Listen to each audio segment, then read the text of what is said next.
Welcome to the Run Out. I am your host, Neil Barrett.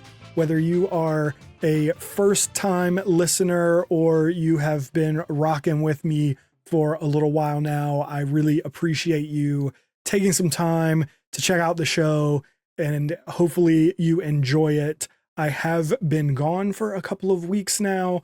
I know that I keep doing this thing where I'm gone for a couple of weeks and then I come back and I'm all excited and, you know, I say, all right, we're going to do this and it's just going to roll forever now. And then after a couple of weeks, I'm gone for another couple of weeks. But this time, honestly, the last few weeks, I just haven't felt like I had anything to say. I have sat down at this computer several times and tried to write out an episode, and I just felt like there wasn't enough that I wanted to talk about, that I wanted to say. It is one of the kind of downsides of me doing this on my own and not really having a co-host to kind of bounce off of and talk through things, and all of the conversation falls on my shoulders. And if I don't have anything to say, then I don't really have a show, and I don't want to put out a show for the sake of putting out a show. I probably should just be in the routine of doing this every single week, but I have not gotten to that point yet. And I just really have not felt like I had anything to say between, Twitter and social media and Instagram and stuff like that. I said pretty much all of it. It was relatively small stuff, and I just haven't felt like there was enough for me to really warrant putting together a full episode of this podcast. But this week we have plenty to talk about with the conference championship weekend that just happened, the NCAA tournament starting this week, and of course we will be talking about the PLL draft that happened on Tuesday night. But before we dive in, just a quick reminder to like, subscribe, rate the show, whatever it is that the platform that you are checking out the Run Out on lets you do. Please do it. It really does help keep this show going. Also, I would like to build a community. I want you guys to interact with the show and talk with the show. I tried doing a weekly question from you guys, and that only went for a couple of weeks because people just stopped sending in questions. Hopefully now, with the start of the PLL season just around the corner and the NCAA season kind of hitting the prime, peak period, maybe that will be something that sparks questions for you guys. If you have them, please send them in. But also, again, like, subscribe, comment, all that stuff, whatever it does, it really does help me keep this whole thing going. All right, that's enough of that and me begging for your participation. Without any further ado, let's get into it. Conference championship weekend was an absolute blast. So many great games. I loved watching a lot of kind of the, lesser quote unquote leagues play. Some of their early round games were incredible. And of course, I absolutely loved seeing my Air Force guys, as well as the University of Albany, run to conference championships and earn their way into the NCAA tournament. But the big one this weekend was, of course, the Big Ten tournament at the University of Michigan. And I have to ask for at least one more time this season, hot seat check. After winning the regular season, Ohio State added another feather in their cap this season, beating Maryland to win the Big Ten tournament championship on Michigan's field, no less, which I know made it extra sweet for them, especially after Michigan won on the Ohio State field last year. But the question definitely remains, can they add that final feather in their cap and win it all on Memorial Day?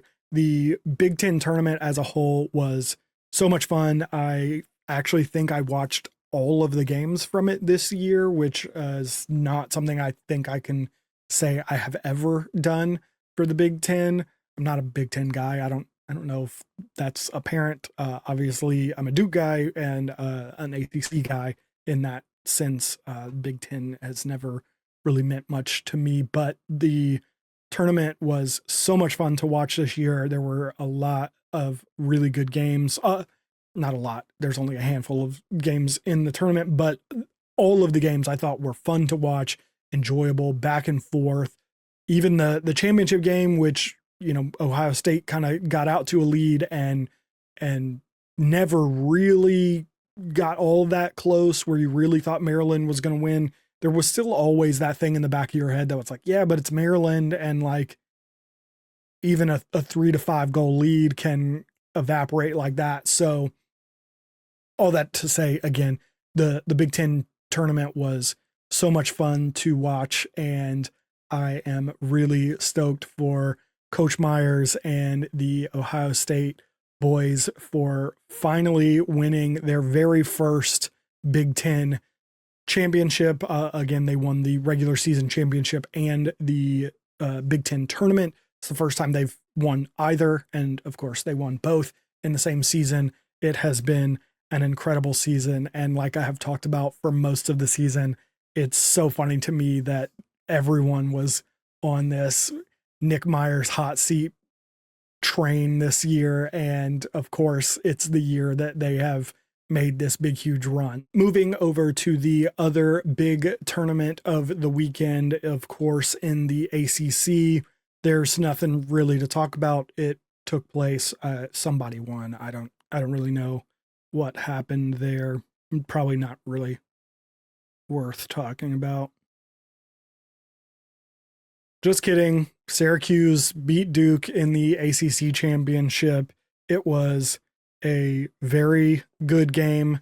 I am not too bitter about it. I tweeted out after the game, and I definitely meant it. Syracuse deserved to win the game. They are a very good team. I have said pretty much all year that they are going to be fine through all of their ups and downs. They're going to be fine. They are going to be a team worth taking a look at least. I think they will make some kind of a run in the NCAA tournament. I don't have them, making it all the way, but I'm not going to be wholly shocked if it does. And they deserve to win. They made the right plays at the right times and did what they needed to do.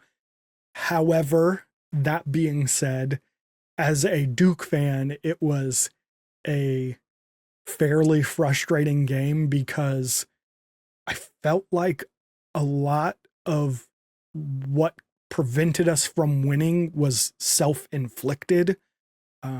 Again, I'm not trying to take anything away from Syracuse. They made the plays they needed to make in order to win, but the sheer number of times, especially coming down the stretch when that game got really tight in the last, 5 minutes or whatever, it was so many dumb, simple things, just simple exchanges, guys not being able to throw and catch. Syracuse isn't forcing these changes. It's literally us standing on the outside perimeter, passing the ball around and throwing it out of bounds, stuff like that. That being said, again, another part of why I'm not too bitter about it is even with all of the shooting ourselves in the foot that we did, and yes, I say we for Duke, but whatever, get off my back. Even with all of the shooting ourselves in the foot that we did, we were right there at the very end of the game. I really thought that this was going to be revenge for the last time that we played Syracuse in the ACC championship game in 2016 when we were up by a goal and they scored with, 3 seconds left to tie it, and then scored the goal in overtime to win it. And I thought we were about to flip it when we got the ball back They called that timeout with, I think it was 7 seconds left, called the play that drove to the middle, dumped it down to the crease.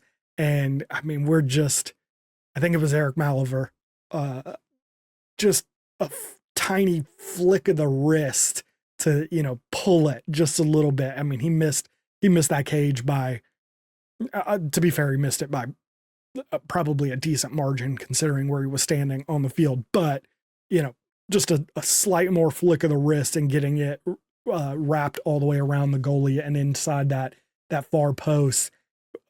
We were not far away. So I feel fairly good about Duke.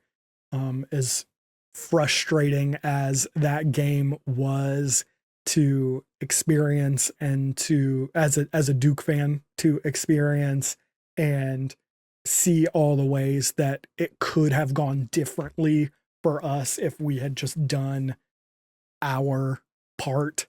But again, Syracuse deserves it. They played a great game. It was stressful for me as a Duke fan, but I can remove myself from the situation enough and see that as a neutral, it was a fun game. It had pretty much everything that you would want. Maybe you'd want a little bit more scoring, typically, but otherwise it was a good, fun, enjoyable game. And I think both teams are going to have something to say in the national tournament. Hopefully neither of the teams just do what they have done at times this season and just don't show up. But I think they've got it figured out. And the last conference championship game to talk about is probably the one that had the biggest impact on the NCAA tournament. All of the talk coming into the weekend was about Army and whether or not they could still get into the tournament if they didn't win the Patriot League championship. The prevailing thought coming into the weekend was that it was between them and Harvard for that last spot, that pretty much everyone else in the field was a lock at that point. But the kind of one final spot was between Army and Harvard. But with Harvard having the better RPI and better wins with no, bad losses that would kind of disqualify them, it really felt like if Army didn't grab the Patriot League championship and the accompanying automatic qualifier, that they were going to end up on the outside looking in. And they immediately lost in the first round of the Patriot League tournament. Colgate beat them 16-13, and then surprised, I think, a lot of people, beating Boston in the championship game 17-10 and earning that Patriot League automatic qualifier and leaving Army on the outside looking in. There was a big discussion online from a lot of people. I won't even say it was a majority of people by any stretch. There was a loud, I think probably minority of people suggesting that Army got snubbed. I don't understand that. It seems so goofy to me to think that they got snubbed.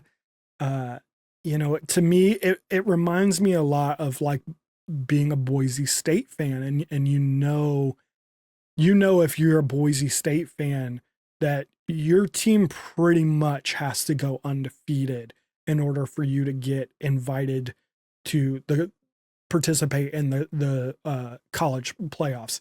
So I think Army is in that situation. I think pretty much all Patriot League teams are in that. I think generally the Patriot League, the America East, the ASUN, the A10, most of these conferences are one bid leagues. The rare exception to that for me is going to be if you're a Loyola and you play a good amount of ACC and Ivy League and Big Ten schools in your out of conference schedule.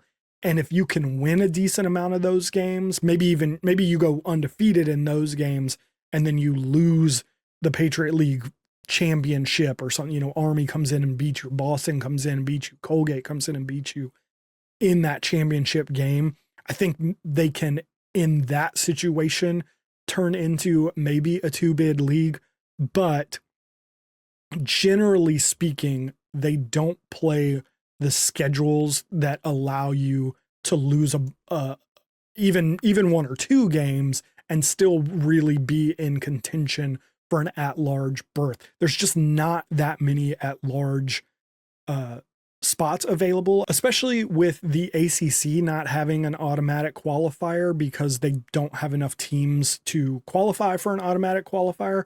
You're looking at up to 5 of the, I think it's 8 at-large bids being from the ACC. By the time you have added in the Big Ten and Ivy League schools, there's basically no at-large bids for anyone who's not in one of those 3 conferences. And truthfully, I think Army knew that. I think Army knows that if they don't win their conference, they are unlikely to make it into the NCAA tournament. Their schedule just isn't good enough.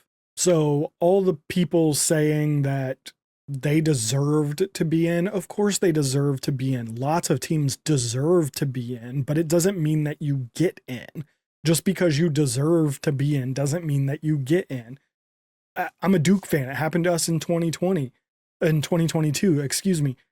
I think that Duke team was a team that could have reeled off several wins and made a deep run. They deserved to be in there, but they didn't make it. They didn't have the resume to do it. So I'm not really one for that idea that Army is snubbed or should have made it or anything like that. To me, that's just crazy talk. In Colgate took the opportunity from Army to be in the NCAA tournament, and they did it on the field. They did it, fairly. I don't think that there's any real debate. To be completely honest, I think there's an argument to be had that Boston had a better chance of making it than Army did.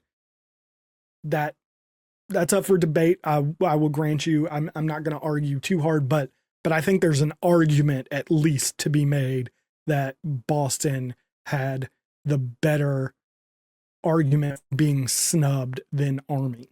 I think a lot of it comes down to where Army is in the polls, but for me, I think that they're overranked because I think that they started off so well up through, the UNC game and several games after. They were undefeated. I think they were somewhere around 8-0 off the top of my head.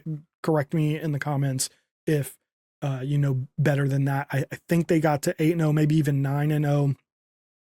But a lot of that was them beating lesser teams. I mean, other than the UNC win, their best win is against Yale, which is a 5-8 team. They're terrible. I saw someone posted about an NIT tournament and lots of people were picking Yale. And I was like, based on what? They're 5-8. Like, they're not a good team this year. So a lot of their ranking, I think, was inflated just because they were undefeated. Similar with like Fairfield at one point, they were undefeated and they were climbing up the rankings. The difference between the two is that when Army lost, people didn't want to drop them very far. So they didn't kind of fall out of where they were by very much. And then they won a few more games again against not great competition. And they just kind of hovered where they were instead of dropping like they probably should have based on what their resume was. So while I can sort of understand at least the concept of the idea of like, hey, Army was, at least at one point in the last week or two, was, a top 5 team in the country, and they're not making the NCAA tournament. I can understand that as a concept, And for a lot of teams, I think that would be a pretty good argument. I think that in this specific case, Army just hasn't fallen in the rankings as far as they probably should have. And it's not actually reflective of where they actually are in the landscape of college lacrosse this season.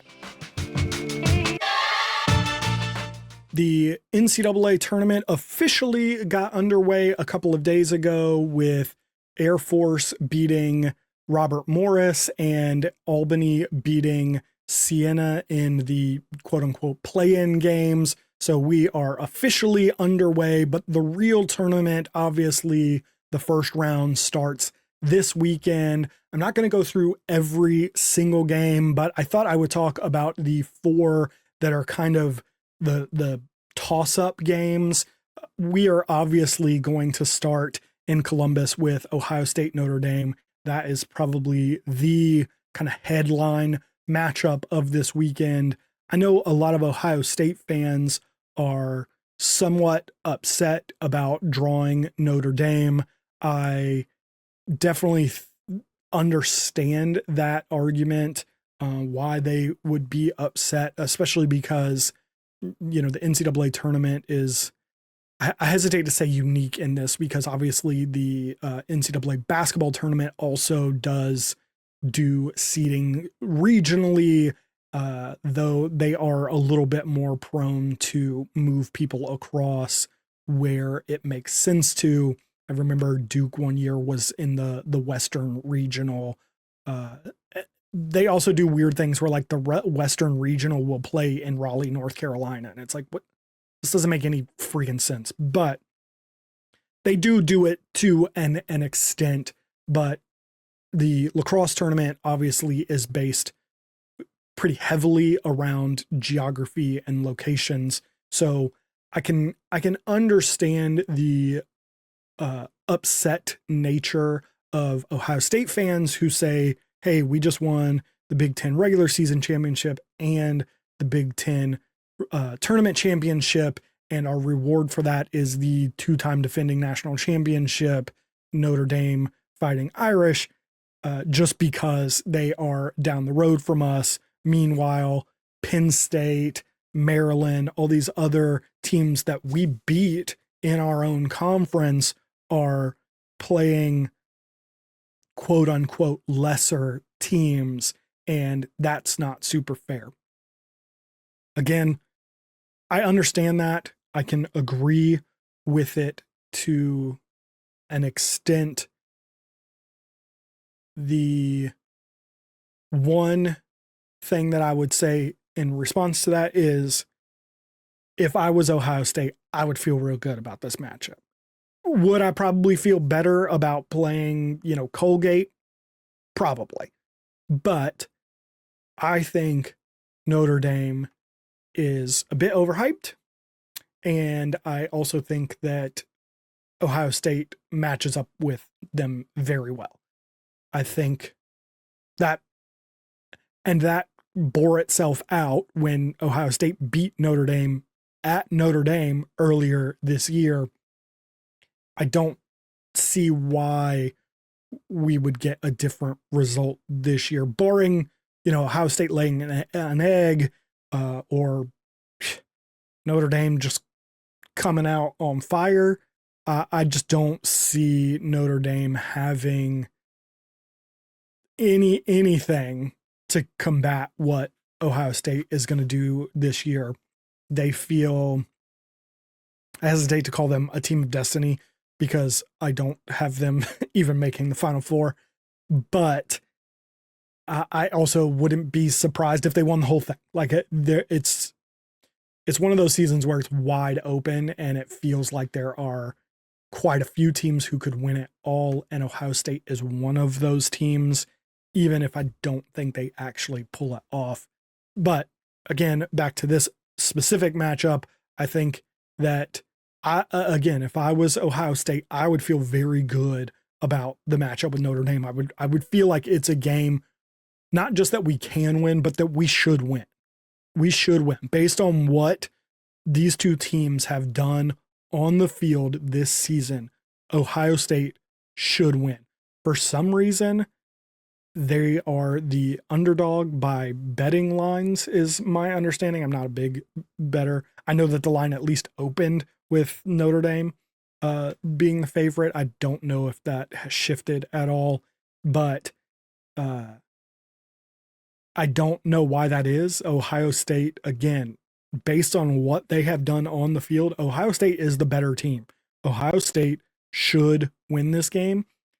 And I don't want to say it would be a blowout by any stretch, but I think it would be kind of like that Maryland game where they're going to get up 3, 4, 5 goals and just kind of stay out in front. It's not going to be this like tense, close battle, other than, again, in the back of your mind, this is the 2-time defending national championships. It's Notre Dame, it's Chris Kavanaugh, it's Coach Corrigan, it's Jake Taylor, like they got some guns. And in the back of your mind, I'd hope that you know that and you don't let up on anything.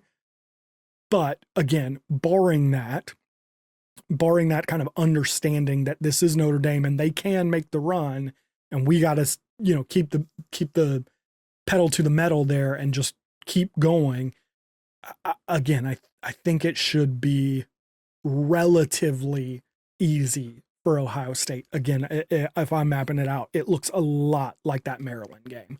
The next game I am looking at is UNC versus Richmond. I think this is probably the number one pick for an upset in the first round. I think so many people are high on Richmond, which is really funny because when Duke beat them, nobody was high on them. But now they are very high on Richmond, and they think that this is going to be an upset. I can absolutely see it happening. I think the conditions are ripe for an upset. You have a UNC team that, Duke just blew the doors off of last Thursday night, that is kind of fading at the wrong time. They have some injuries in some key spots, and they're going up against a talented, very put together and like well drilled Richmond team that just won its conference championship. And it has all of the makings of an upset. I do think I'm gonna ride with North Carolina on this round. Again, I'm not gonna be super surprised to see Richmond. I'm not even gonna say I'm super surprised. I'm not going to be surprised if Richmond wins this game. They are a good, well-drilled team, and UNC again is kind of fading, and I think it can happen, but ultimately I just think that UNC has the weapons that will cause Richmond problems, and a defense that will do enough to kind of hold Richmond at bay. And I think UNC does just enough to win this game and move on to the next round.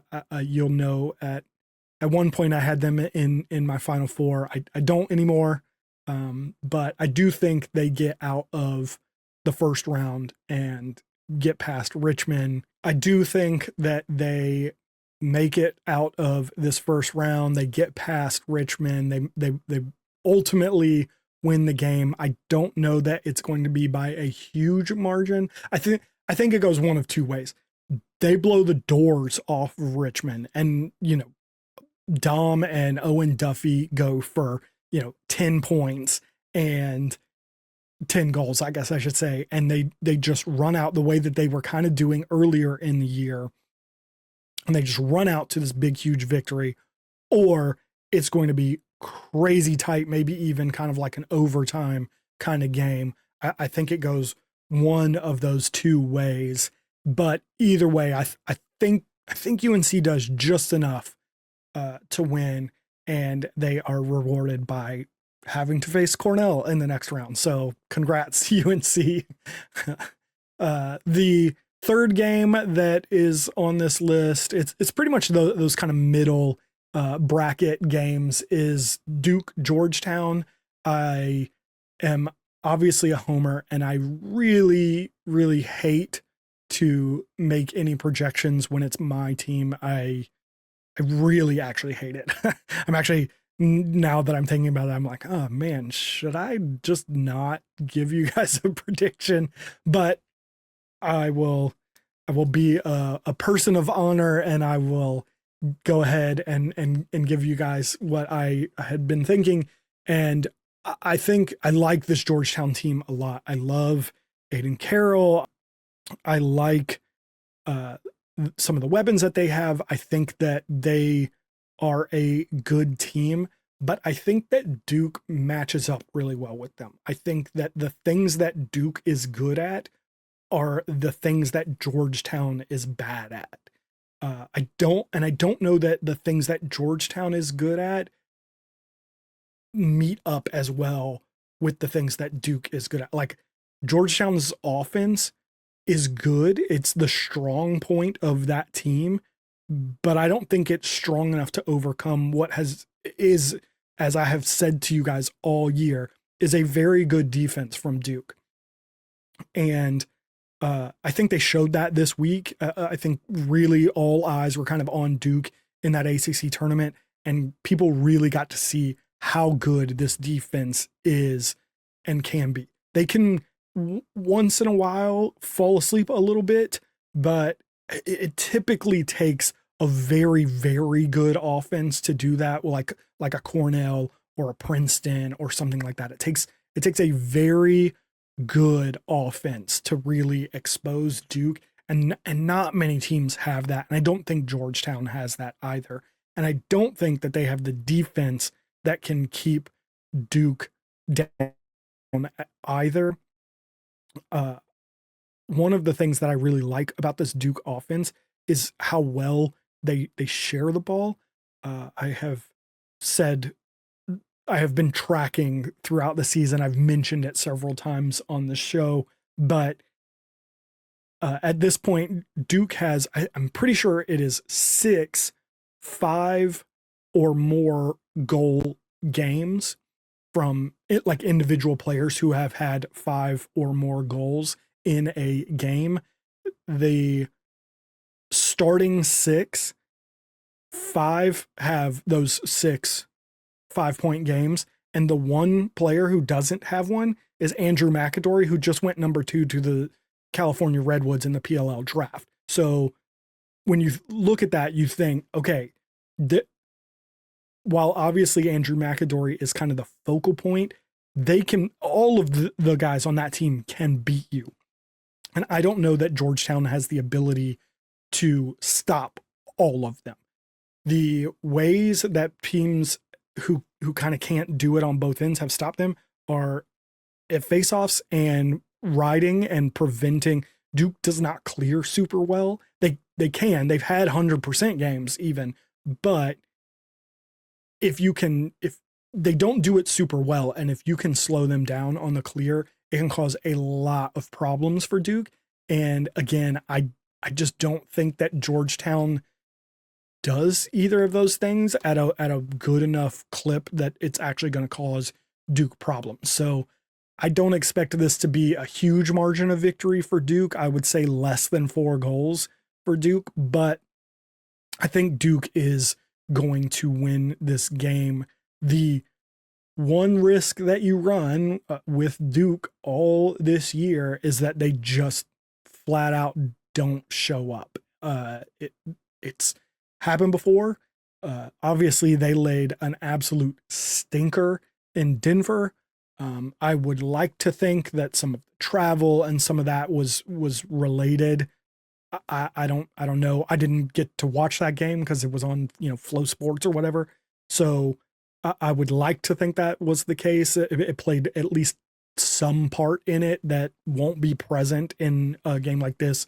They are the home team. It will be at Koskinen Stadium in Durham. So I think that they can, make the moves and make this game happen. But again, like I've said, you always run the risk with this Duke team of them just not even getting off the bus. I don't know if they overlook Georgetown or what, but That's always a possibility, but I think they do get it done. I hate to do this, but I am picking Duke. For anyone who doesn't know, I am insanely superstitious about my teams, especially Duke and Manchester United are like my two big teams, and I am insanely neurotic about them. I If a game has already started, I don't turn it on. I just try and track it through other means. I try to kind of take my mind off of it. So I don't watch a game that's already started. I never pick my own teams, which is why I've probably just jinxed myself here, and Georgetown will win this game. I never, like, as a rule, I just don't pick my game. I completely abstain from picking a game that Duke is involved in, or, Manchester United. Not that many people do pick'ems in soccer like that, but I just don't do it. And I am a little shocked that I just did it, but I wrote it and wasn't really thinking about it until I started talking. So let's move on to the fourth game, and that is obviously Cuse and Harvard. This is going to be, I think, a really fun game to watch. I think these two teams match up really well. I think this should be a super fun game to watch. They met earlier in the Dome, and Harvard actually won 15-14. It was a very fast, fun, offensive game. I would expect the same sort of game, a fast, fun, offensive game. My hope would be that we get a little bit more out of Sam King, but I'm also pretty sure that Syracuse is going to probably key a bit on him and try to take him out of the game. That being said, I think Syracuse probably wins this time around. They obviously barely lost. It was a 1-point game, 15-14. They had great stuff from Finn Thompson and Owen Hiltz, and even Joey Spallina. The three of them combined for 16 points in the game earlier this season, and I think that they are probably going to do something like that again. I think they're going to be on a little bit of a roll, and it should. I think, again, it's a close game. I think Syracuse probably wins. I'm going to say Syracuse by 2.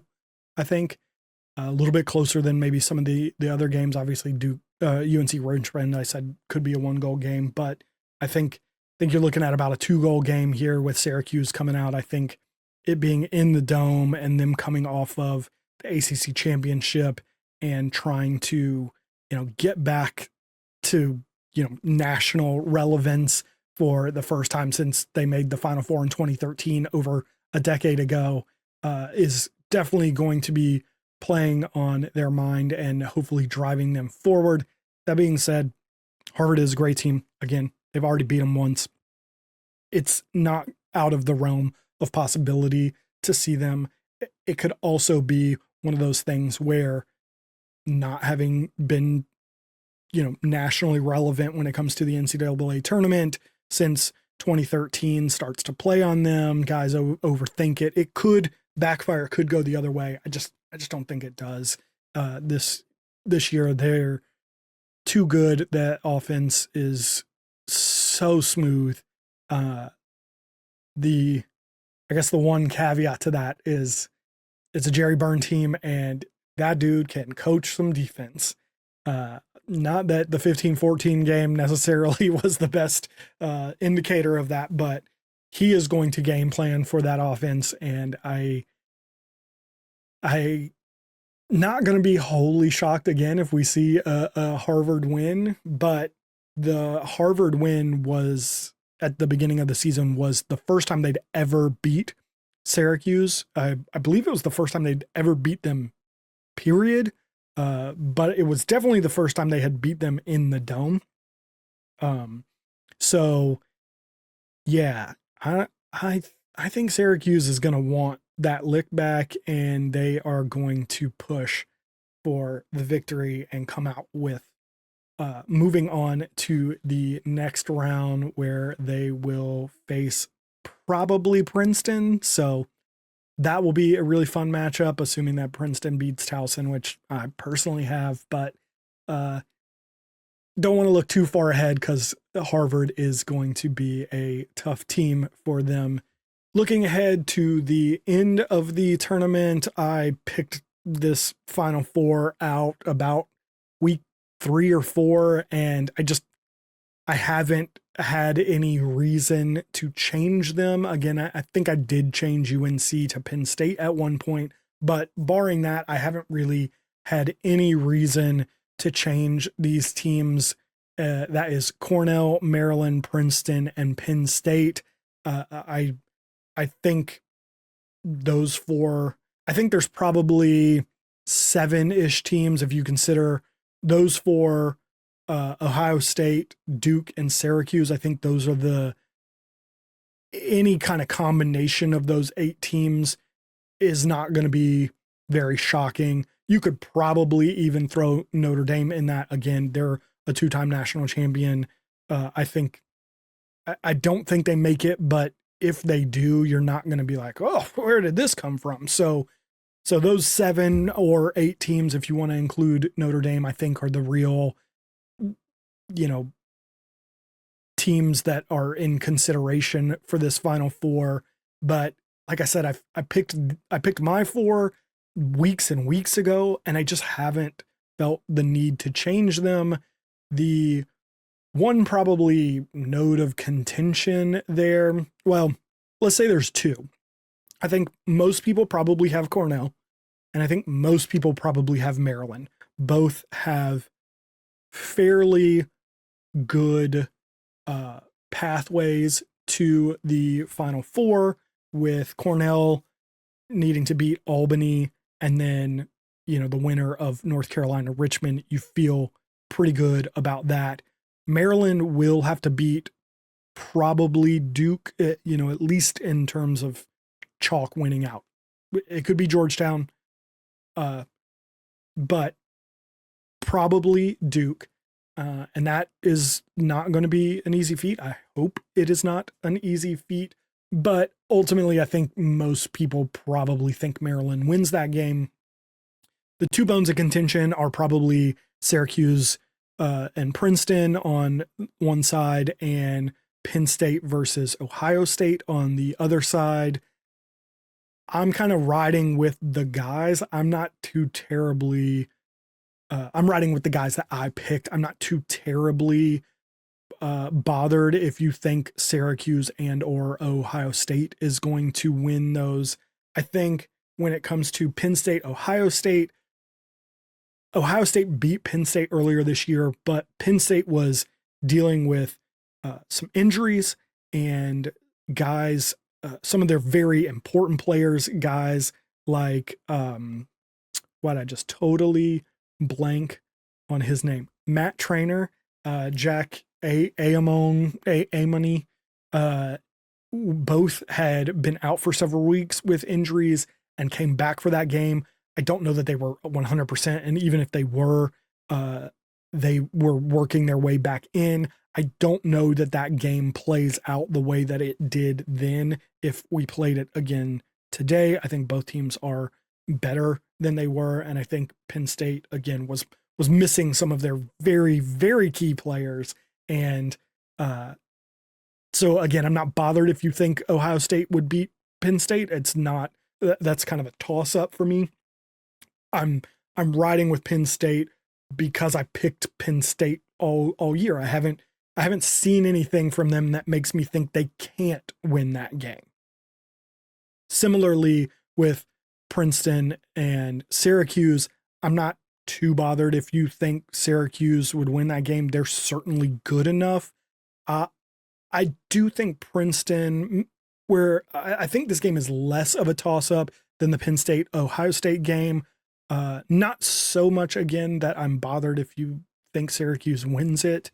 I just think that Princeton has so much freaking firepower, for 3.5 quarters of that Cornell game in the Ivy League championship this weekend, it looked like they were just going to cruise to a victory.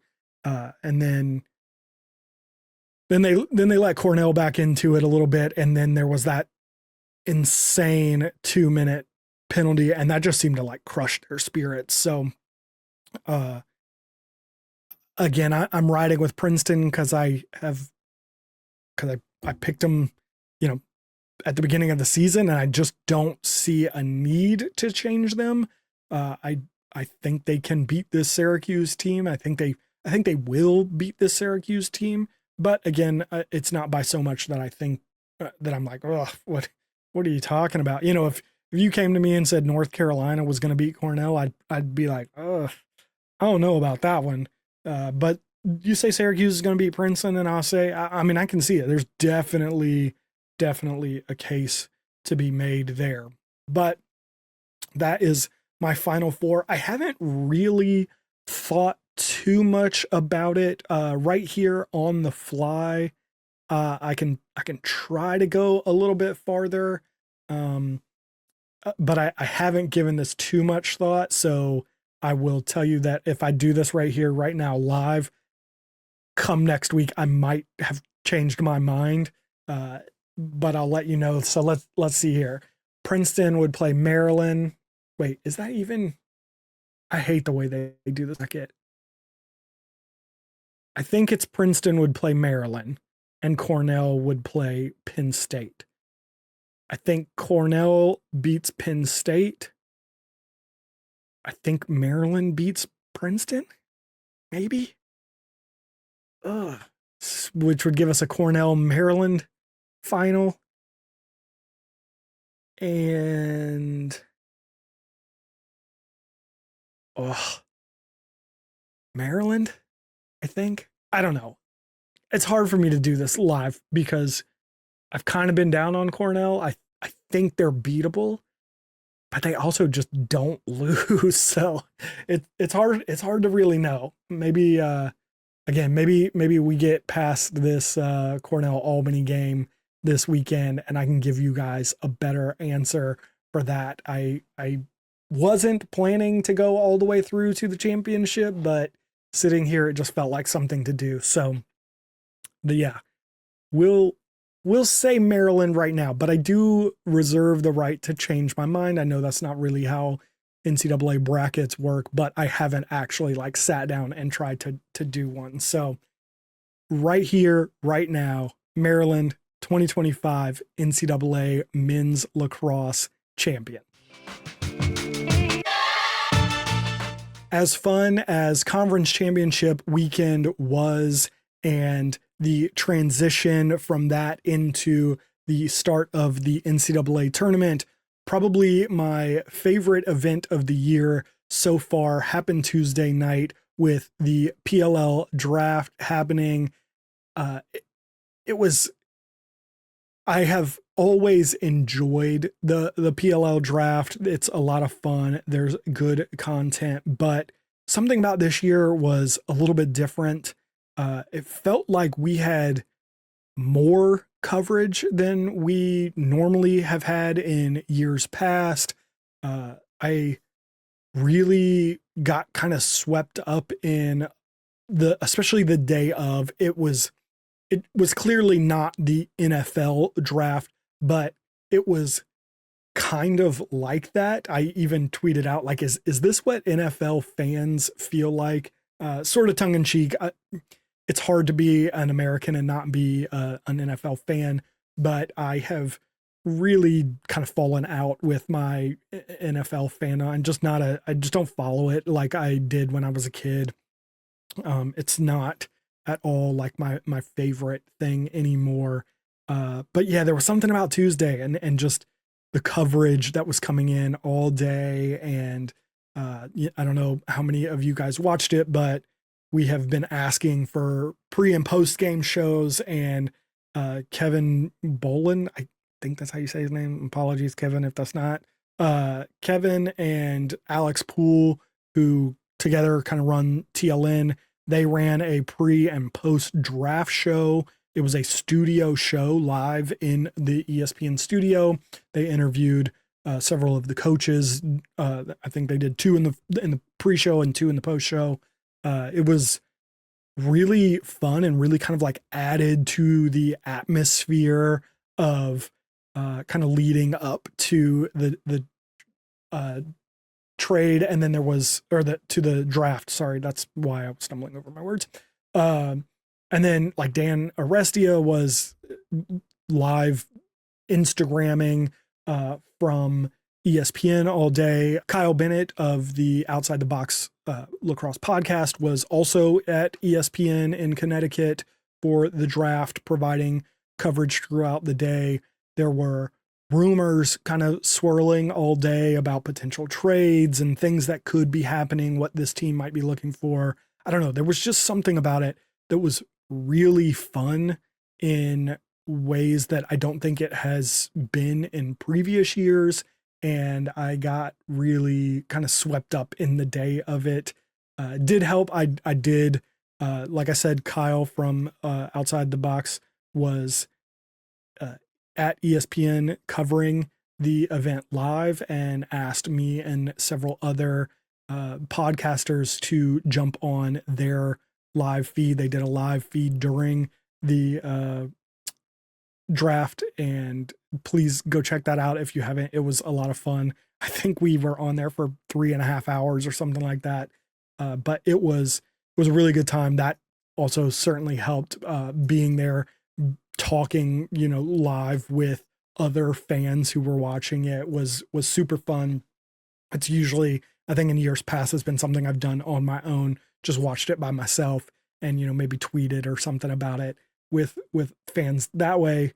I know Scotty and the Sticklax boys were also live during the draft, and then they did a podcast immediately after. That was a lot of fun hearing them, talking to them. It was also really funny because Scotty was running his live show and then he was in the OTB chat texting us and stuff. So I don't know. It was a good time and I really, really enjoyed it. Please go check out everyone's content. Everyone that I just mentioned was doing good stuff. It was really fun to be a part of, even in a small way. But yeah, it just felt bigger this year for some reason. I don't know why exactly, but it did. And I really, really enjoyed it. But let's talk about the draft itself. The Water Dogs, in probably the most obvious move of all time, took CJ Kirst. Duh, of course they did. The all-time leading goal scorer in NCAA history and is almost a lock to win the Tewaaraton and is probably the favorite to lead his team to a title in a few weeks' time. Like, of course he was the number 1 pick. There was no one else. There was no one else that should have even been considered. I think CJ's been the projected number 1 for 3, like since he was a freshman at Cornell. So I'm pretty sure that the second it was determined that the Water Dogs had the number 1 pick, Bill Tierney already knew CJ Kirst. I think the Woods would have known it was CJ. It didn't matter who it was. CJ was that number 1 pick. I think it could have been the Atlas, and it would have been CJ Kirst. They'd have figured it out. But CJ Kirst is that kind of guy that he was always going to be number 1. The rest of the Water Dogs picks have some version of an asterisk for me. They got studs. Don't get me wrong. Like it's not a hate thing. I just have thoughts. We'll look at 2. We'll look at a third one later, but we'll start with Jake Taylor. I don't know where he fits on this roster. The attack line for them is so deep. They have CJ Kirst, obviously, Kieran McCardle, Michael Sowers. That is probably your day 1 of camp starting attack line. The only caveat to that might be if CJ's playing for a national championship and isn't there, but at least day one of CJ being there, that is probably your starting attack. Then they have, well, Zed's injured, but next year that's probably your starting attack. You switch Kieran McCardle for Zed Williams, run Zed, Michael Sowers, and CJ. But then even beyond that, you have Ethan Walker and Michael Bohm from Michigan. And then you have Jake Taylor.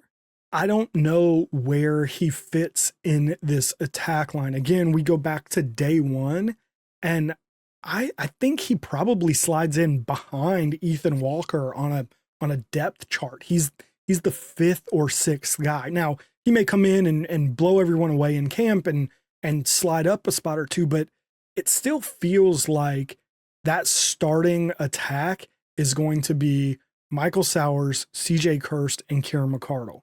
And then the next issue becomes, I don't think that Jake Taylor's skill set comes out of the box very well. The one way it could maybe work is that you run him a little bit like CJ Kirst in that kind of old school 2-3-1 or 1-3-2 if you're one of those weirdos that counts from attack to midfield. That's weird, but whatever. Either way, the old school like two triangles kind of offense where one of your midfielders goes to the crease. That's what Jake Taylor's like game is being in and around the crease, being more of a finisher. I'm not saying he can't dodge. I don't think it's his strong suit, and he's going to go up a level here. I don't think it's his strong suit at Notre Dame, and he's going up a level. So the one kind of way it could maybe work is that you run him out of the box and just kind of use him as like that Westberg kind of, in and around the crease kind of guy. That's probably the best fit, especially when you look at this midfield unit of Zach Courier, Jack Hanna, Connor Kelly, Thomas McConvey, and Mikey Schlosser. That's it. They only have those five guys.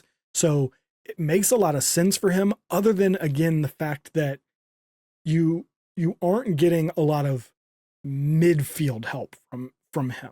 That's not necessarily a bad thing in the PLL. I think the PLL does work a little bit more, kind of more like offense defense.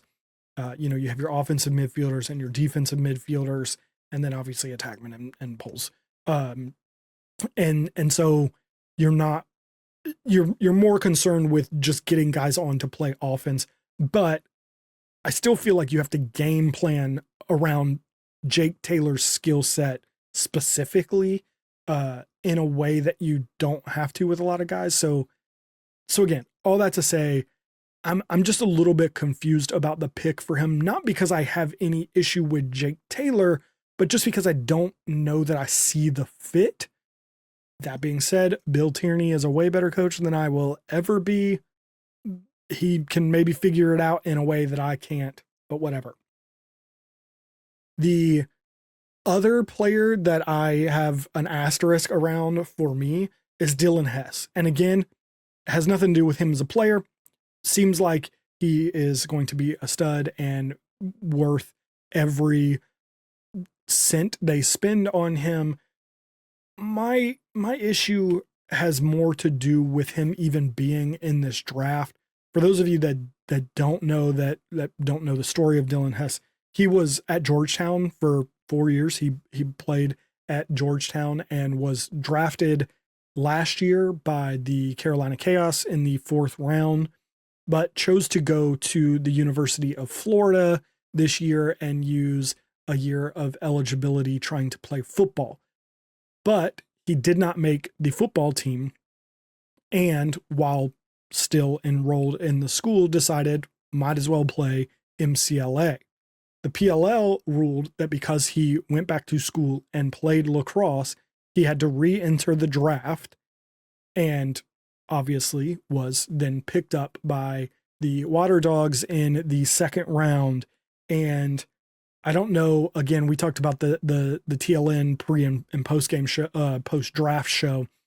During the post-draft show, they interviewed Spencer Ford of the Carolina Chaos, and they asked him about Dylan Hess, and he seemed to be both surprised that Dylan Hess was available in this draft and fairly annoyed that Dylan Hess was not a Carolina Chaos player.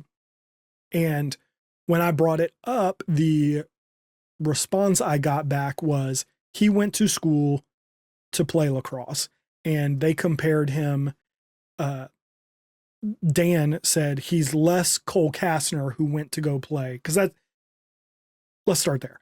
The rule is if you go back to school and you play a sport other than lacrosse, your rights are retained for 2 years. So Cole Kastner was drafted by the Redwoods last year, went to Stanford to play basketball, and will play with the California Redwoods this year. That is different than going back to school and playing lacrosse. The example there is Levi Anderson, who, if I remember correctly, was drafted, I think, in 2022, decided to go back to school to play lacrosse. I think he used a COVID year or something, went back to school, played lacrosse, and was redrafted the next year in 2023 or whenever it was. My issue with Dylan Hess, though, is he didn't go back to school to play lacrosse. He went to school to play football. When he didn't make the team, he decided, might as well keep the stick in my hand, and enrolled with the MCLA club team at the University of Florida. Overall, I have an issue with using club ball in the same way that we're using NCAA ball. No one is choosing to further their lacrosse career by no one is choosing to further their lacrosse career by going to a school to play club lacrosse. Like, that's not the decision-making process. It is very different from the Levi Anderson situation of going back to school, taking an extra year of NCAA eligibility and playing NCAA lacrosse. In Levi Anderson's case, if I remember correctly, with the team that he had been playing with already. He just took that, again, I think it was a COVID year. It might have been a redshirt year, but I think it was a COVID year. Took it and went back to school and played NCAA lacrosse. Dylan Hess went to Florida. The only reason he wasn't in the PLL last year was because he wanted to go play football. He went to Florida to try to play football. He didn't make the team and decided, while I'm here, I'm going to go play for the club lacrosse team. By the way, shortly after he was drafted, I don't know if you guys saw. If you didn't, please check it out. He scored a great goal for Florida during the MCLA National Championships that are taking place right now during this week. It was a pretty good goal. I believe Florida ultimately ended up losing that game, and he is at home. But back to what I was saying. For me, those are very, very different situations. Like I said, no one is choosing to further their lacrosse career by going and playing club lacrosse at a school. Moreover, I don't know that this will happen, but to me, it leaves the door open for someone to decide that, a la Eli Manning, they don't want to play for team X, Y, and Z, and they're going to go enroll at an MCLA school, get a graduate degree that will help them when they're done with lacrosse anyway, play club, and force themselves to be re-entered into the PLL draft and be redrafted by a different team. In the case of Dylan Hess, he went from being drafted in the 4th round to being drafted in the 2nd round. I know it ain't NFL money, but there's a money difference between those two. Again, it's probably not huge, maybe a couple of $1,000s, maybe, but there is a money difference there. Like there's a reason that you could do that. And especially in an era of NIL with MCLA, like, they,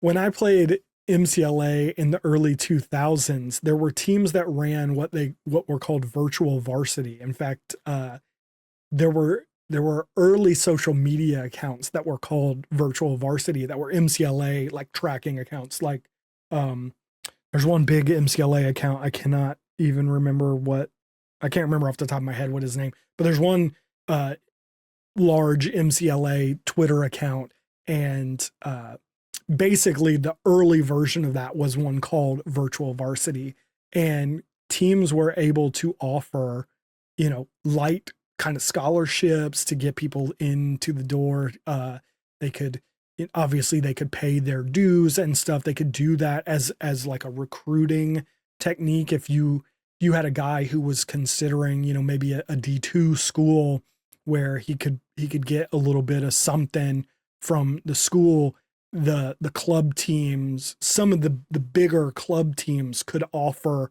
a somewhat similar package to convince them to come and play at their school. It was not super organized. It's kind of like the MSL thing where like some guys might have been getting a little bit and the rest of the guys were getting nothing. But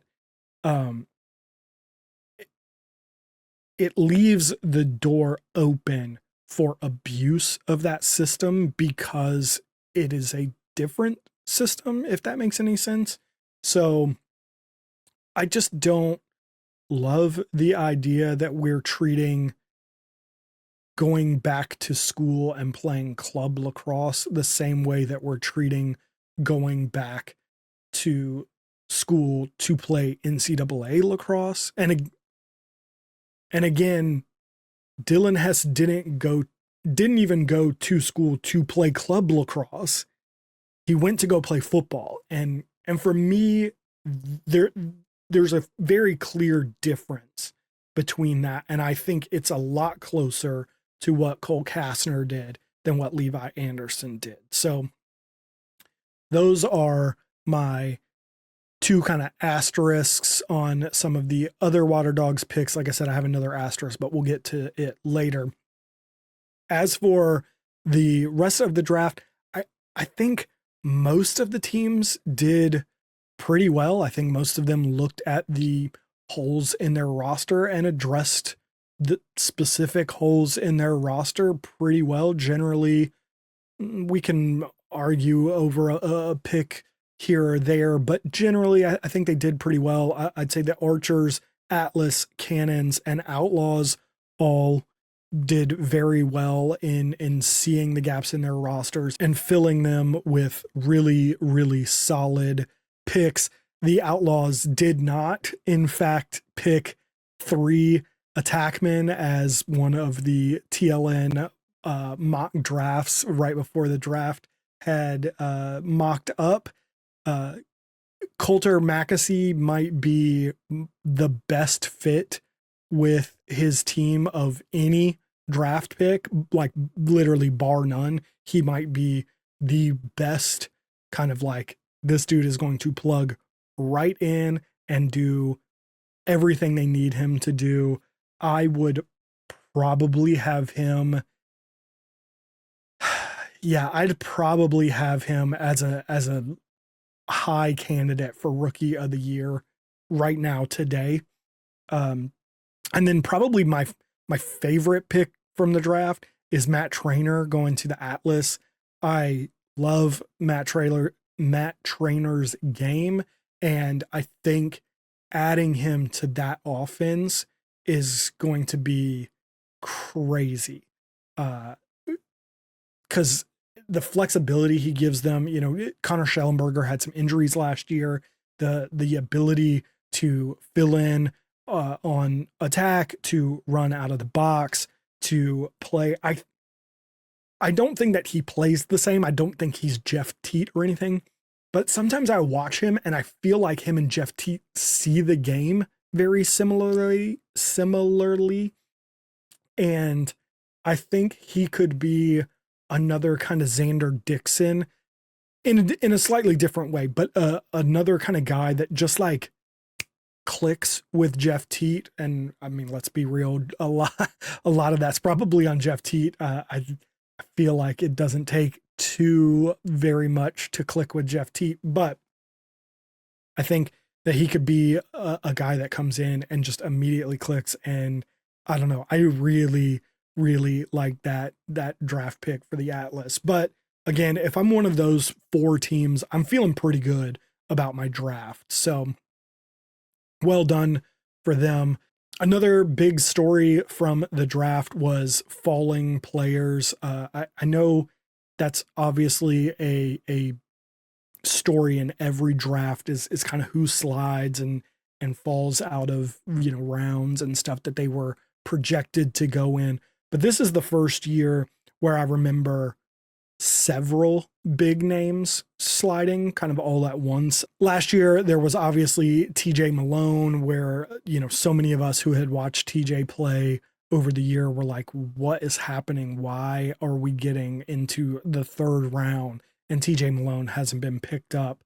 But this is the first year where there were 3 or 4 guys that you were expecting to be kind of early 2nd round that were like rounding down into the 3rd and 4th round before they're getting picked. And it's like, what in the world is happening? Probably the biggest name that took any kind of real slide is Chris Kavanaugh.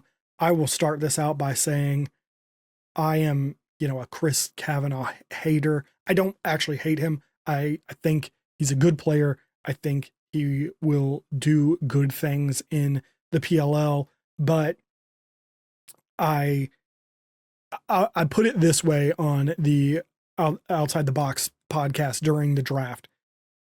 For me, Matt Kavanaugh is the best Kavanaugh brother, like by a pretty decent amount. I think Matt Kavanaugh is the best Kavanaugh brother. And in the grand scheme of PLL careers, we're ranking them, splitting the hairs of ranking PLL careers.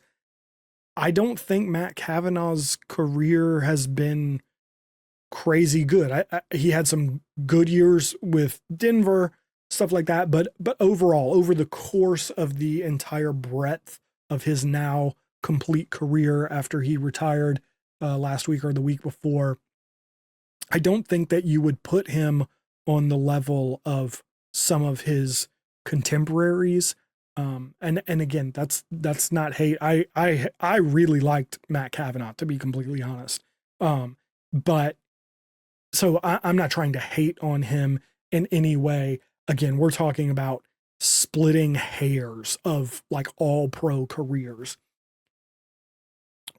But all that to say, Matt Kavanaugh is far and away the best, and he isn't like, Jeff Teat caliber player. And I think a lot of people think that Pat and Chris are going to be like Jeff Teat, maybe not quite Jeff Teat, but are going to be up there. And I don't think they're going to even be Matt Kavanaugh. So all that to say, everything that I am about to say, take with some grain of salt, knowing that I have at least somewhat of a bias against Chris Kavanaugh and Pat Kavanaugh for that matter.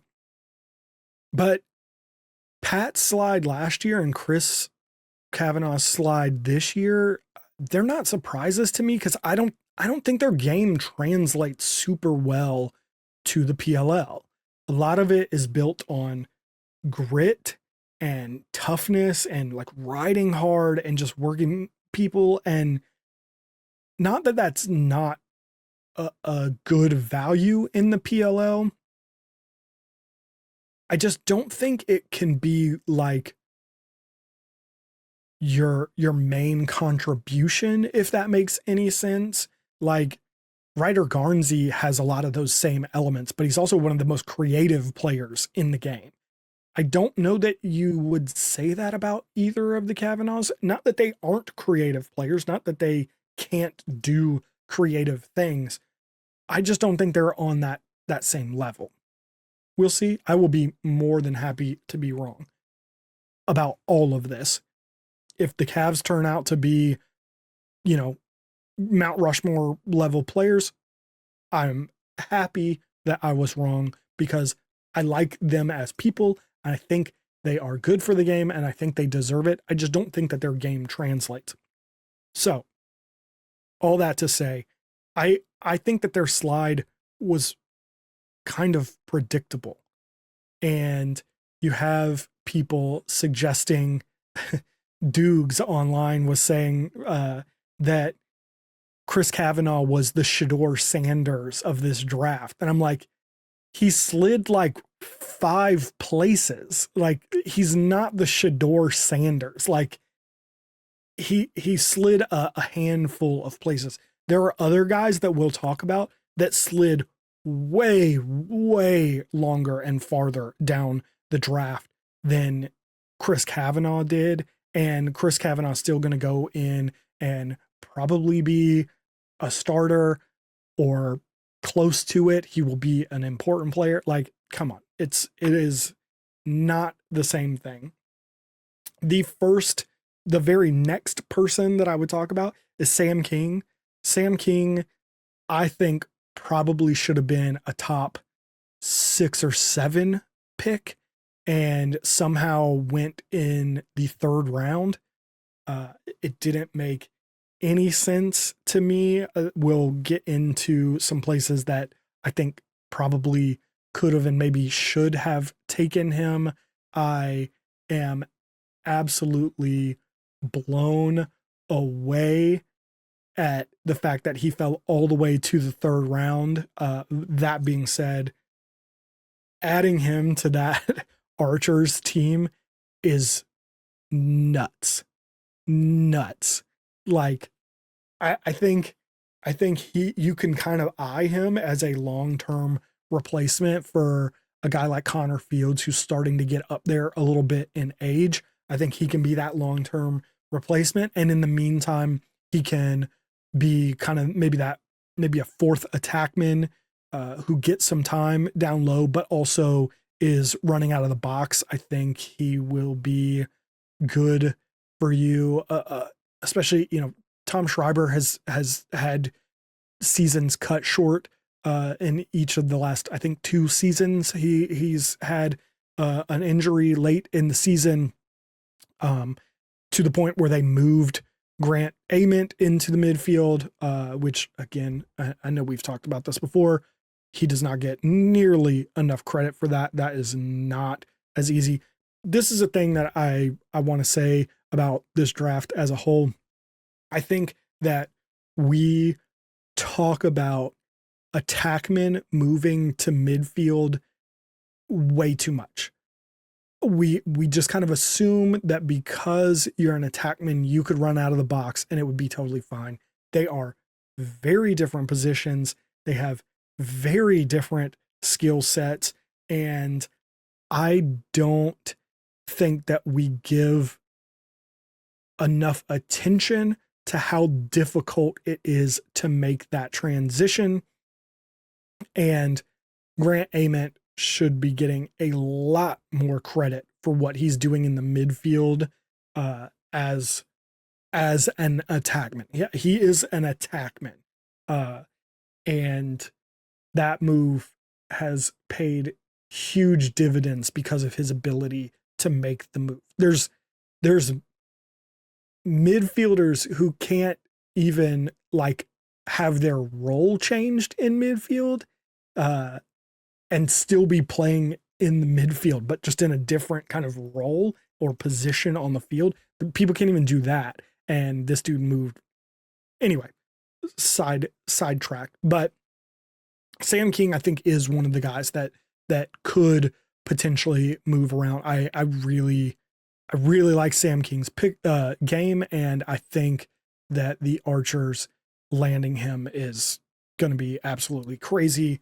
Another guy who slid way down that just didn't make any sense was Ben Wayer. He went in the 3rd round. He actually went after Sam King. He was another guy that was projected to be high in the first round. I think there was probably some expected slip a little bit just because some of the teams that were high didn't really need a defensive player, but he had that high first round level of talent.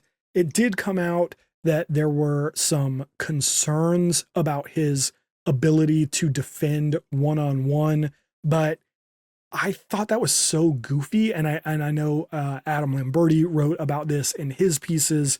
He is the writer for the PLL kind of as a whole. He's the one that does the big boards and does a lot of like the evaluating of talent. And he said exactly what I thought, which is that as an LSM, Ben Wayer's ability one-on-one is not necessarily the most important thing in the PLL.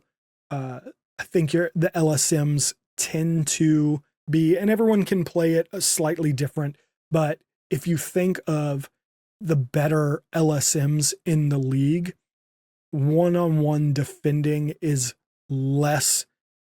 probably one of the least important skills of an LSM in the PLL. I think being able to defend as part of the unit, knowing when to slide, when not to slide, doing those kinds of things, that is more important, I think. And then obviously causing turnovers and then picking up ground balls and pushing in transition tends to be a much, much higher thing. If you think about Ethan Rawl 2 years ago, last year with Jake Pacino and Tyler Carpenter, most of the best big name kind of LSM guys that have come into the league, they are known for those things, for yes, playing defense as part of a unit, but being the one to slide, to cause turnovers, to pick up ground balls, and to push in transition. And especially if you can create points, whether that's through scoring or assisting, that is huge, huge for LSMs in the PLL. And that is Ben Wayer's game. Yes, probably not the best one-on-one defender, but between the lines, pushing the ball, all that stuff, that has Ben Wayer to a T.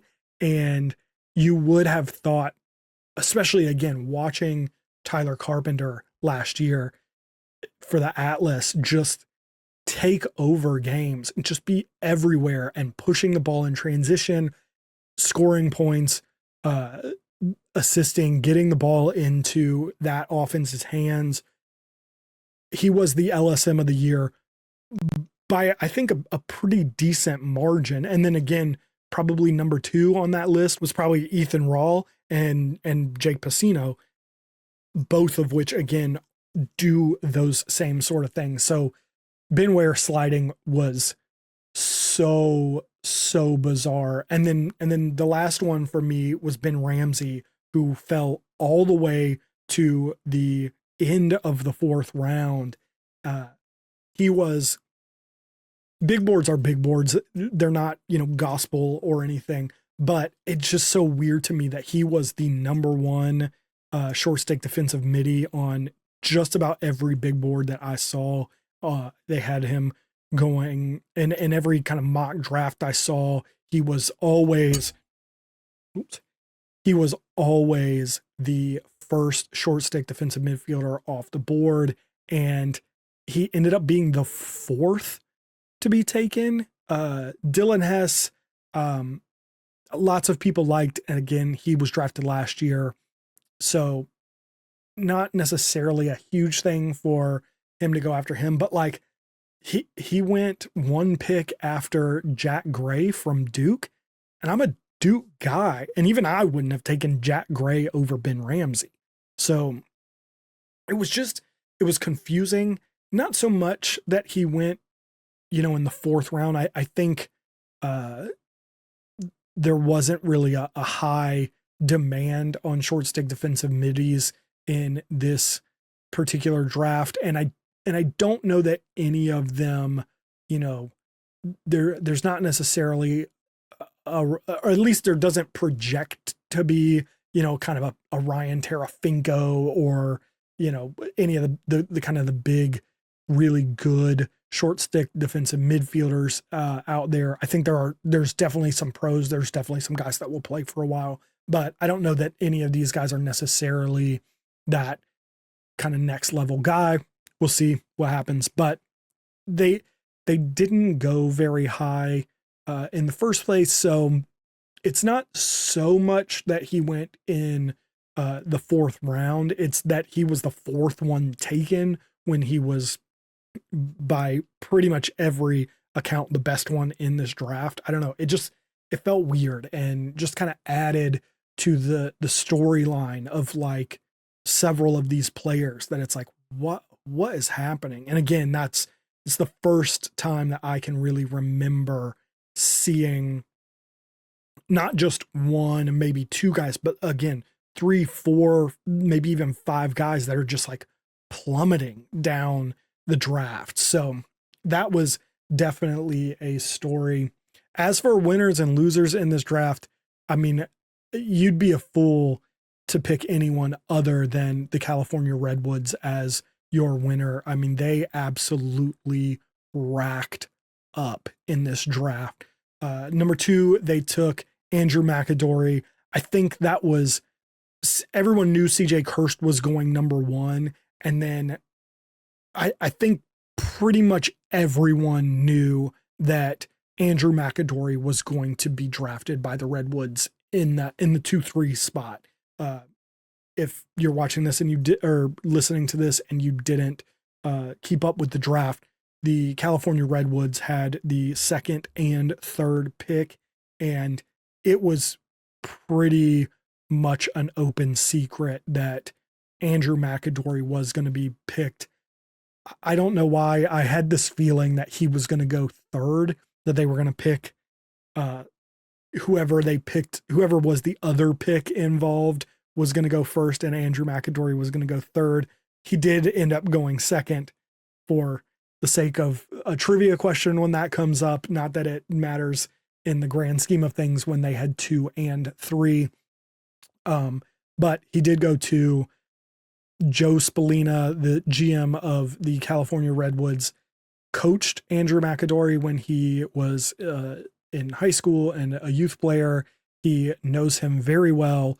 Not only did Andrew McAdory project to be, one of, if not the best midfielder in this class, and a very high first round draft pick, but he did have the established relationship with Joe Spallina. And I think people that know Andrew McAdory expect that he is going to be an even better pro, that his game translates even better into the PLL than it does at the college level.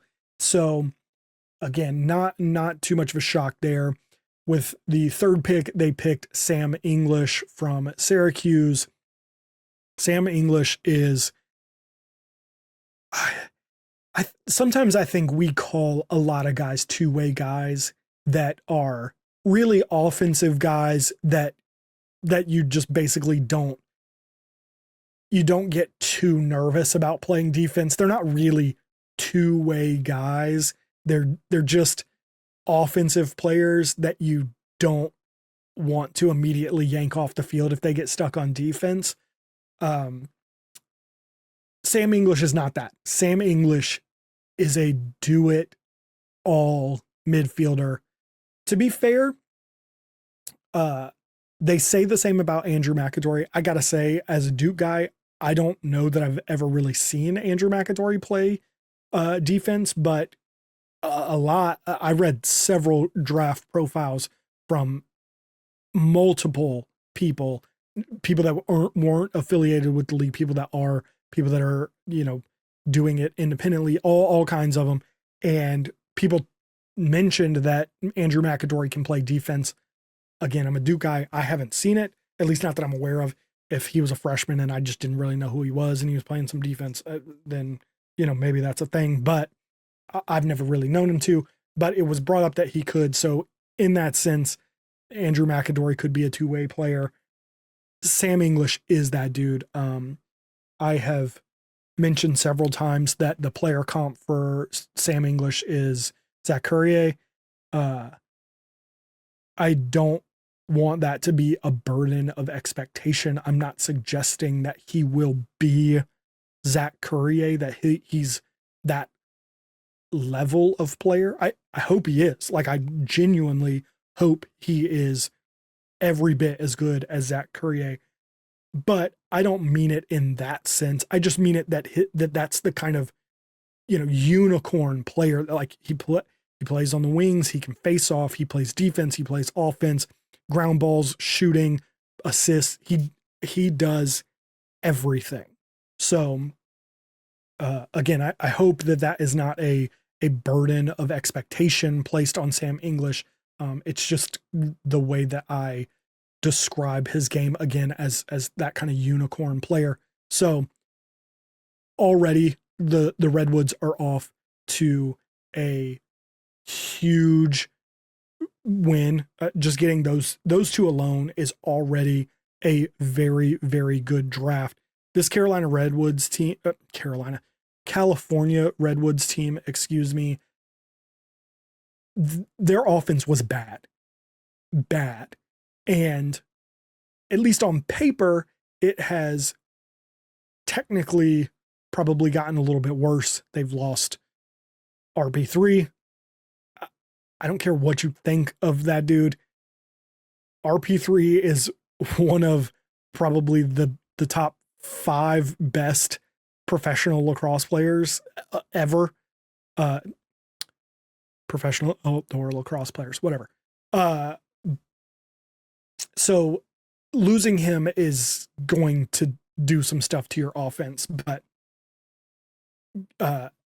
Andrew McAdory and Sam English already like slot right in and instantly make them a lot better. And then through some insane dumb luck, when their second round pick comes up, Chris Kavanaugh is still sitting there waiting to be selected. So of course they took him. So in the first 10 picks, they got Andrew McAdory, Sam English, and Chris Kavanaugh. Again, an insane draft. Then they pick up Carter Rice, I think, with Isaiah Davis Allen retiring. They brought in some guys, but Carter Rice will have every chance to make this roster.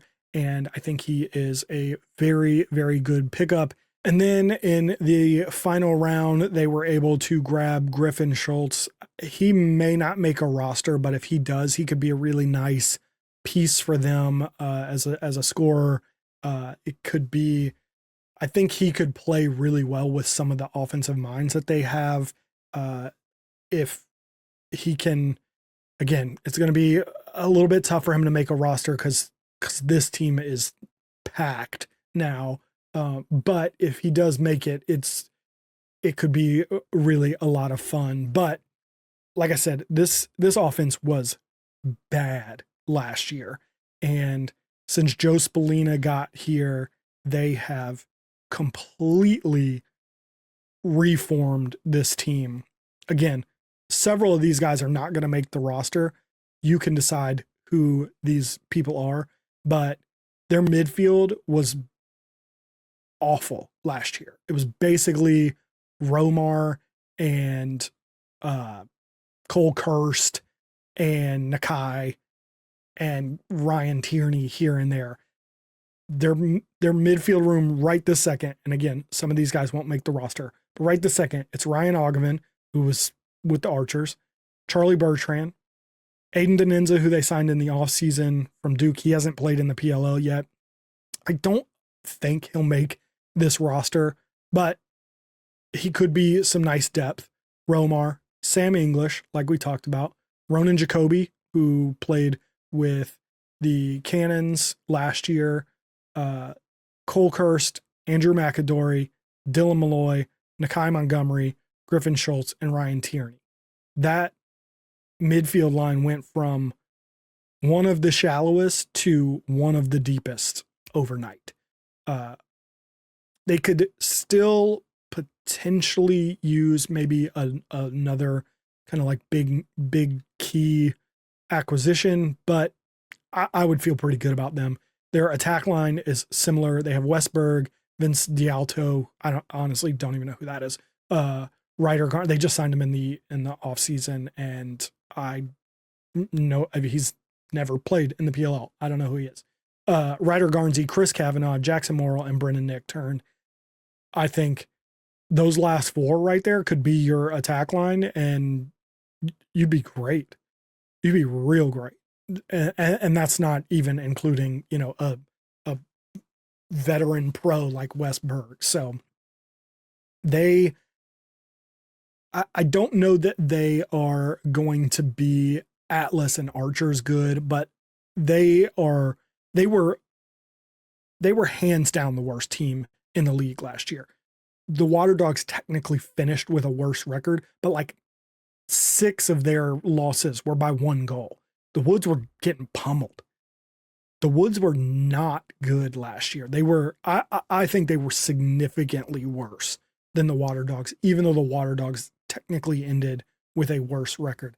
They're not going to be anywhere near the worst team in the league this year.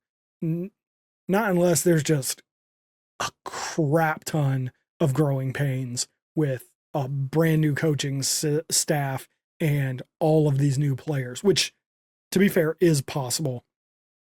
But I just think, I think they are going to be probably 3rd or 4th in the league this year. And obviously they'll make the playoffs and could make a little noise. Again, I don't think that their Archers are Atlas good just yet, but I think they are really, really set up. And if you think about giving Joe Spallina another free agency window and draft next year to take this roster and make it even better,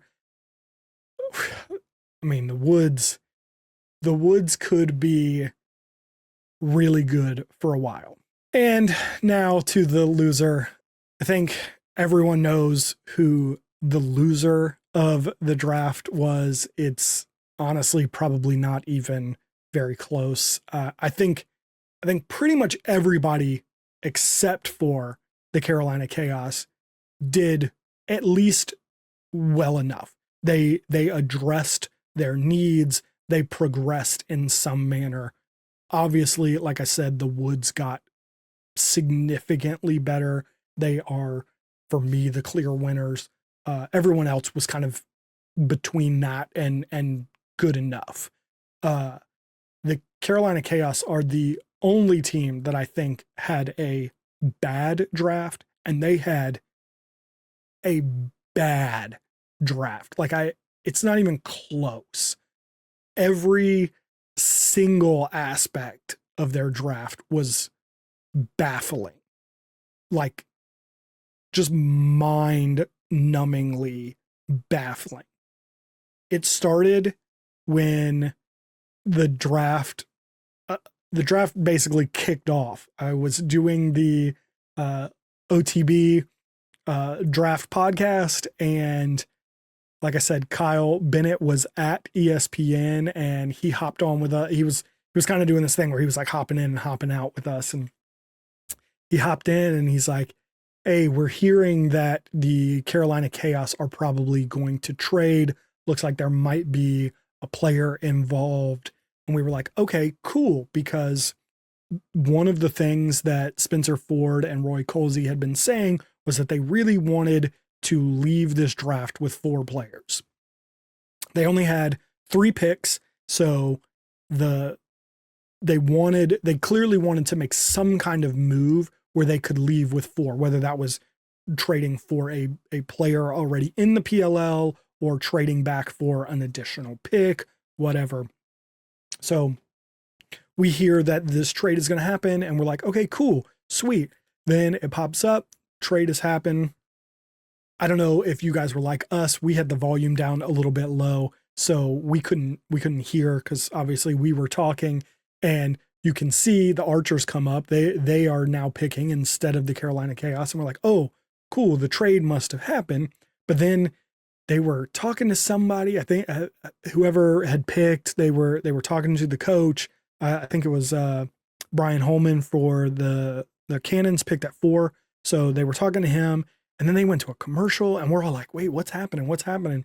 And then, of course, when they come back, they announce the trade, and we're looking at it, and we're like, wait, they just traded back and for nothing. Like, they got nothing. There was no player. There was no additional pick. They literally just pick swapped. They technically moved up a few picks from the middle of the third to the end of the second. So they now had 2 second-round picks, but they didn't really gain anything other than, again, a few places.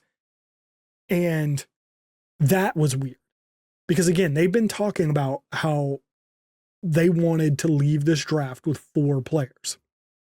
But, okay, pick swapping isn't too big of a deal, I guess. Even when you don't win anything, it's a pick swap for the sake of pick swapping, but whatever. The Archers moved up to take Brendan Lavelle from Penn, who is arguably the best poll in the draft. It depends on kind of who you were asking. Some people had him, some people had Levi Virch. It just kind of depended on who you asked, but arguably one of the better defenders. Cool. The Chaos pick comes around at 8, the one that they have traded back for. At 8, they pick Owen Hiltz. That's fine. Owen Hiltz is a good player who can absolutely shoot the lights out. But it felt like a reach. It felt like someone who would have been around at a later draft pick. He's also someone that kind of relies on another player to get him the ball. He's not really a ball dominant player. At Syracuse, he plays off of Joey Spallina a lot, and there isn't really someone on the Chaos roster that does that. Josh Awada a little bit. I don't think that he's quite of the caliber, and I like Josh Awada. I'm a Duke guy. He's a Duke guy. Like, I like Josh Awada. I'm not trying to hate on him. I just don't think that he is of the caliber of player that you would feel really comfortable with him in this position. So it felt really weird, especially considering that, Sam King and Chris Kavanaugh and guys that are kind of ball dominant players are still available and can be picked up. But again, Owen Hiltz is a good player. It was weird, but I think we can let it slide depending on how the rest of the draft goes. So then we get into the second round. The Chaos had the 13th and 16th pick. That was the 5th and 8th in the second round, the 13th and 16th overall. And at 13, they take Levi Virch, which, again, Levi is very good. Like I said, depending on who you were asking, arguably the best available poll. Felt a little weird that we pick swapped for someone to take a poll and we took a poll. Like, it just didn't make, if we were going to take a poll, why didn't we take Brennan Lavelle or Levi Virch for that matter at our regular position and not worry about the trade? I don't know. It didn't make a lot of sense. But again, arguably the best poll in the draft, so not the end of the world. But then 3 picks later, with Sam King still available, they picked up another poll in Jack McDonald. The Carolina Chaos draft party in Charlotte was pretty livid. I don't think that we have reached the point of like Jets fans booing picks during the draft or anything, at least not publicly. I wouldn't be surprised if several of the Carolina Chaos fans at that draft party were thinking it inside their head, but they seemed to be a little shocked, but they did not really express that feeling. But all that to say, it was a really, really puzzling start to life in Carolina for Spencer Ford and Roy Colsey, who spent most of the last week talking about how they had an incredible defense and were looking to build around it and get better at the other end of the field. And then they drafted 2 polls with 3 picks. And I'm sure I don't have to remind you, but this was the worst offense in the league last year by a decent margin. If you remember, this was the team that scored 1 goal in the playoffs last season. 1 goal. And it didn't look like they were likely to score a second. And they've only gotten worse since the end of the season with Josh Byrne leaving. They currently only have 2 players on their roster that scored more than 15 points last season. Ross Scott and the offseason pickup of Josh Sawada, both of whom had 16 points last season.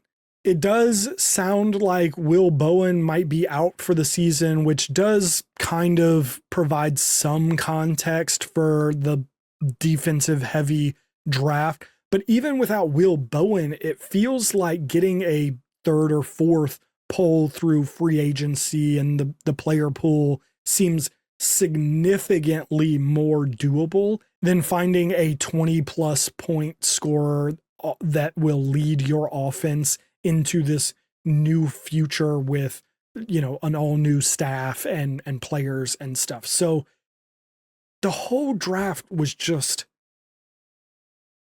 bizarre, and we'll see. Maybe they know some stuff we don't know, and maybe this all works out. But right here, right now, I don't know anyone who really understands what happened. Not Chaos fans, not beat writers. Nobody really understands what happened with the Carolina Chaos on Tuesday. They could have gotten Chris Kavanagh, Sam King, and still gotten either Levi Virch or left with Jack McDonald and been in a much, much better position than they are right here, right now. All of those players were available at the times that they were picking. And that's without them acquiring any other player or pick with a better trade backwards. And again, that still just blows my mind. I've never seen a team trade back and get nothing for it. The bare minimum is another pick. The Archers had the very last pick in the draft, the last pick in the 4th round. Why couldn't they have gotten that in addition to the pick swap and left with 4 players? With that pick, the Archers got Spencer Ford from Maryland and Fairfield, and I don't know, maybe he's not the guy that's going to turn this franchise around, but he's another option in a very underwhelming offensive scheme that could have provided goals and offensive firepower for this awful, awful Chaos offense. And instead, they just got nothing. Nothing. Like, still now, I'm recording this Thursday night. It's been 2 days. I still can't wrap my mind around that draft. It makes no sense to me whatsoever. All right, that is going to do it for this week's episode. I really appreciate you tuning in, whether you listened, you watched, or you just had me on in the background while you were doing the dishes. If you enjoyed it, please make sure to, again, comment, subscribe, leave a review, whatever the platform lets you do. Show some love. It really helps us. I will be back next week with the interview with Caitlin McDonough, the beat writer for the WLL. But until then, I will catch you guys on the internet.